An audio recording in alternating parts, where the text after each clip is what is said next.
La encía es una fibromucosa formada por tejido conectivo denso con una cubierta de epitelio escamoso queratinizado que cubre los procesos alveolares y rodea los dientes. La encía se divide anatómicamente en las áreas marginal, insertada e interdental. La función de la encía es de protección. Absorbe fuerzas para que no sean transmitidas al tejido óseo. Protege al diente de la agresión de bacterias y de la entrada de sustancias extrañas mediante el epitelio de unión, y ayuda a mantener fijos los dientes a los maxilares. La encía marginal o encía no insertada es el margen terminal o borde de la encía que rodea los dientes a manera de collar. La encía marginal, que suele tener 1 milímetro de ancho, forma la pared de tejido blando del surco gingival libre. El surco gingival es un surco poco profundo o el espacio alrededor del diente que conforma la superficie dental, por una parte, y el revestimiento epitelial del margen libre de la encía, por otra. Tiene forma de V y apenas permite la entrada de una sonda periodontal. La encía insertada es la continuación de la marginal. Es firme, resistente y está unida fijamente al periósteo del hueso alveolar. El ancho de la encía insertada es la distancia entre la unión gingival y la proyección de la superficie externa del fondo del surco gingival o bolsa periodontal. La encía interdental ocupa el nicho gingival, que es el espacio interproximal debajo del área de contacto del diente. La encía interdental puede ser piramidal o en forma de col. Si hay un diastema, la encía se inserta con firmeza en el hueso interdental y forma una superficie uniforme, redondeada, sin papilas interdentales. Principales enfermedades del periodonto. Una de las más comunes es la gingivitis. Esta es una enfermedad bucal, generalmente bacteriana, que provoca inflamación y sangrado en las encías, causada por los restos de alimentos que quedan atrapados en los dientes. Periodontitis. Esta es una infección gingival aguda que daña las encías y puede lesionar la mandíbula.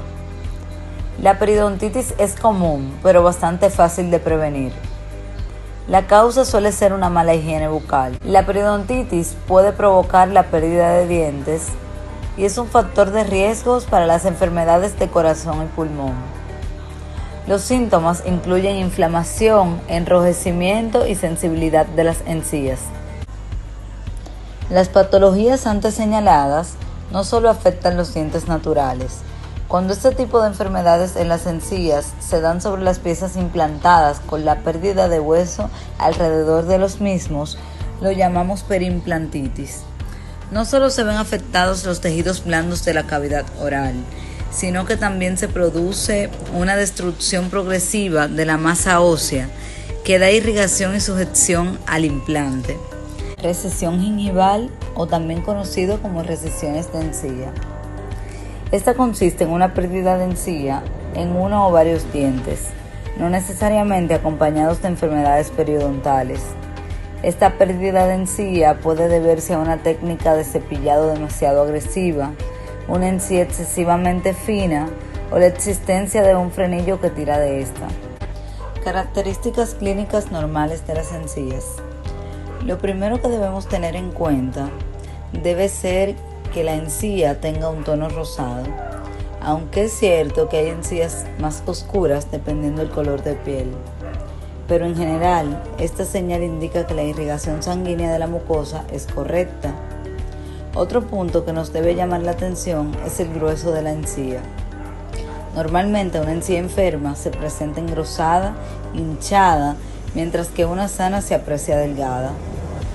Una encía saludable cubre por completo la raíz de cada diente, protegiéndolo de factores externos. Además, en su superficie se aprecian unos puntitos, los cuales podríamos comparar con una piel de naranja. Características histológicas de las encías. Epitelio oral. Recubre la encía adherida y a la porción externa de la encía libre. Histológicamente son epitelio plano estratificado, ligeramente queratinizado. Tiene varias capas y se encuentra separado del tejido cognitivo por la lámina basal. Extracto basal, formado por las células poligonales, cilíndricas, abundante mitosis, núcleo y citoplasma. Son células con actividad.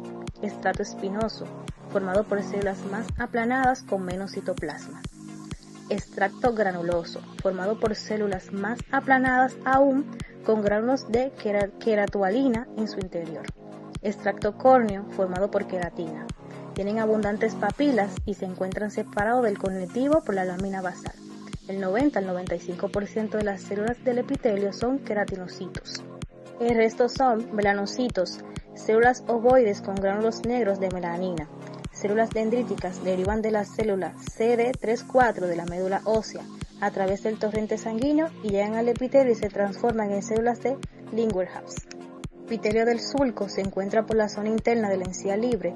Es un epitelio plano estratificado con varias capas, entre ellas el extracto basal, extracto espinoso intermedio, extracto granuloso o superficial. Este último casi no existe y no hay maduración. Epitelio de unión, también llamado adherencia epitelial, es un epitelio plano estratificado en porción que mira al cognitivo. Aquí no hay papilas y es liso. Tejido cognitivo. Este tejido es más o menos denso según la zona. En la encía adherida, cognitivo muy denso con fibras colágenas. En la encía libre, el cognitivo es aquí menos denso. Las fibras colágenas forman aproximadamente el 50% del cognitivo. La célula principal es el fibroblasto. Las fibras colágenas suelen adoptar una disposición espacial determinada, según su función, sellar o fijar el diente. Es de suma importancia cepillar el área donde las encías se juntan con los dientes y usar hilo dental entre el gingival.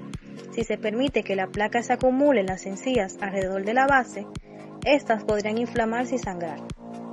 Si la acumulación de placas se deja sin tratar, la inflamación puede provocar que las encías se separen del diente, haciendo que el espacio entre el diente y la encía se vuelva más profundo, permitiendo que se acumule todavía más placas.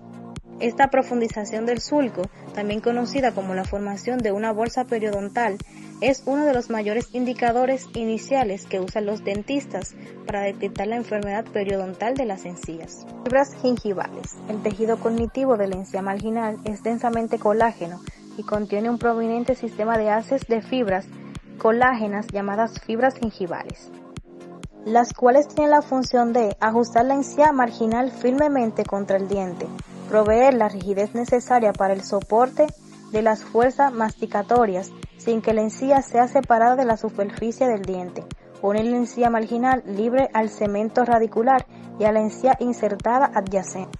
No olvide que las enfermedades de las encías se pueden controlar y, mejor aún, prevenir con cuidados dentales profesionales, regulares y una buena higiene bucal en casa. Vascularización de las piezas dentarias. Las arterias que conllevan a la nutrición del aparato masticador son tres: arteria lingual, arteria facial y arteria maxilar interna. Estas son ramas de la arteria carótida externa. Irrigación sanguínea de los dientes. El origen del aporte sanguíneo son las arteriolas supraperiósticas de la cara vestibular y lingual del hueso alveolar.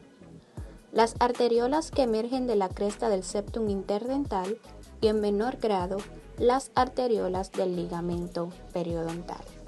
Drenaje linfático.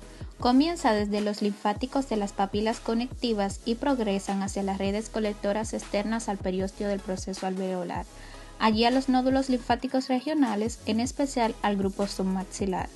Algunos vasos linfáticos se extienden por debajo de la línea de adherencia epitelial hacia el ligamento periodontal, acompañando a los vasos sanguíneos. Inervación de la encía. Esta deriva de las fibras prominentes de los nervios del ligamento del periodonto y de los nervios labial, bucal y palatinos, ramilletes de las ramas del nervio trigémino. Inervación del maxilar superior. El nervio dentario anterior inerva la raíz, alveolo y periodonto de incisivos y caninos superiores que se originan del nervio maxilar superior. Las arterias dentarias posteriores inervan la raíz, alveolo y periodonto de premolares y molares superiores que se originan de la arteria maxilar interna. Inervación del maxilar inferior o mandíbula. La arteria incisiva irriga raíz, alveolo y periodonto a nivel de incisivos y caninos inferiores, que son ramas de la arteria dentaria inferior. La arteria dentaria inferior Irriga raíz, alveolo y periodonto a nivel de premolares y molares inferiores que descienden con el nervio dentario inferior.